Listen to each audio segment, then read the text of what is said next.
कल के विधानसभा स्तर में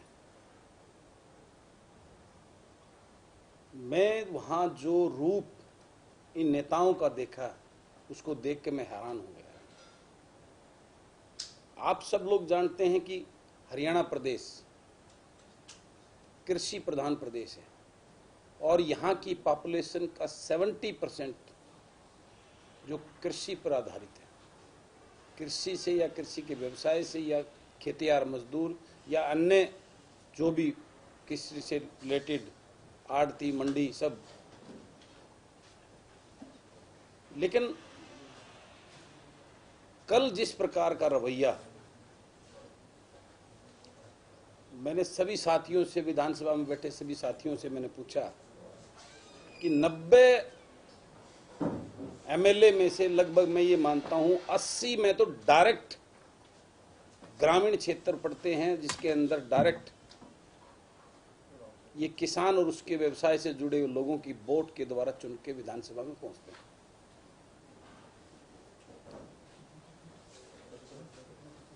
और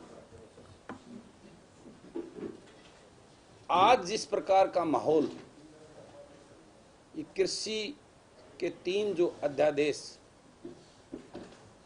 सेंट्रल गवर्नमेंट ने पारित किए हैं, इनको देखकर आज पूरे प्रदेश का किसान एक ऐसे माहौल से गुजर रहा है कि शायद उसकी रातों की नींद, उसका चैन खत्म हो गया है। उसे अपनी बर्बादी इन अध्यादेशों के माध्यम सामने नजर आती है। आज किसान तो वैसे ही बहुत गर्दिश में है और ये हमारे नेता लोग, ये सत्ता पक्ष हो ये विपक्ष हो, ये उनके बीच में जाकर बड़े बड़े दावे करते हैं, बड़ी बड़ी बात करते हैं। कल का माहौल सत्र के अंदर में देख के मैं इतना मुझे दुख हुआ कि उस 90 विधायकों में से चलो 6-7 कोविड की वजह से उसमें हाजिर नहीं थे, 80+ वहां हमारे विधानसभा के सदस्य साथी मेरे मौजूद थे। किसी एक ने भी इन अध्यादेशों के ऊपर किसान की बात करने की कोई जहमत नहीं उठाई। मेरा मन बड़ा दुखी था इस बात पे। मैं देखता रहा कि क्या चल रहा है। वहां मैंने वो खेल देखा जो बाहर बड़े बड़े एक दूसरे को चोर बताते हैं, भला बुरा कहते हैं। उन नेताओं को कोई अपने आप को सत्य बताता है, कोई असत्य बोलता है किसी को। उस सत्य असत्य को मैंने जो है ना चोंच से चोंच मिलाते हुए विधानसभा के अंदर देखा। और एक मात्र भी उन नेताओं में से जो बड़ी बड़ी बात करते हैं, हम किसान नेता किसान के लिए करेंगे, एक मात्र भी वहां एक शब्द बोलने की जहमत नहीं उठाई।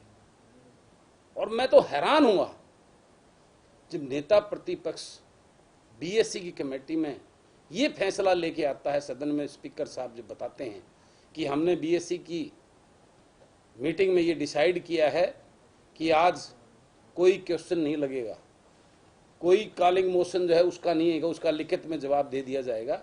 और आज सिर्फ जो इंपॉर्टेंट बिल हैं वो सिर्फ वो बिल ही पारित किए जाएंगे। यानी कितनी चिंता है उन बिलों की, किसान की किसी को चिंता नहीं है। आज किसान जिस प्रकार के, वहां एक बात सुन के मैं और हैरान हुआ कि वहां सदन के नेता ये कहते हैं कि हमें मालूम ही नहीं कि ऐसा कोई अध्यादेश आ गया है। इस इश्यू को मैंने सबसे पहले अपना कॉलिंग मोशन और बिल, प्राइवेट बिल जो है ना एग्रीकल्चर का, वहां विधानसभा में सबमिट किया था, सबसे पहला बिल। और वहां अगर कॉलिंग मोशन अगर कोई लगना था तो मेरा लगना चाहिए था। इसको इस बात ये बोल के मैंने जब पता कराया, ये बोल के रिजेक्ट कर दिया कि ये सेंटर का मुद्दा है, हमारा नहीं है। मैं आप सब साथियों के माध्यम से इस प्रदेश के लोगों को बताना चाहता हूं कि इन लोगों को ये नहीं पता, एग्रीकल्चर का जो इशू है वो स्टेट का चैप्टर है और वो 7th शेड्यूल ऑफ कॉन्स्टिट्यूशन में जो है वो लिस्ट 2 जो स्टेट लिस्ट है उसके अंदर बड़ा क्लियर लिखा हुआ है, agriculture is the chapter of state government. लेकिन किस प्रकार से भाग रहे हैं। आज मैं ये पूछना चाहता हूं कि आपके विधायक, जिसकी तरफ आप बड़ी निगाहों से, बड़ी उम्मीद से कि वो आपकी लड़ाई लड़ेंगे, विधानसभा में आपका वकील बनकर आपके हकों के लिए लड़ेंगे, आज वो सब मौन बाबा बने बैठे हुए। क्या करेंगे जनता, ये 70% जो एग्रीकल्चर बेस्ड जो पीपल हैं, क्या करेंगे वो। आपको जागना होगा और इन लोगों से सावधान होकर इनको जवाब देना होगा।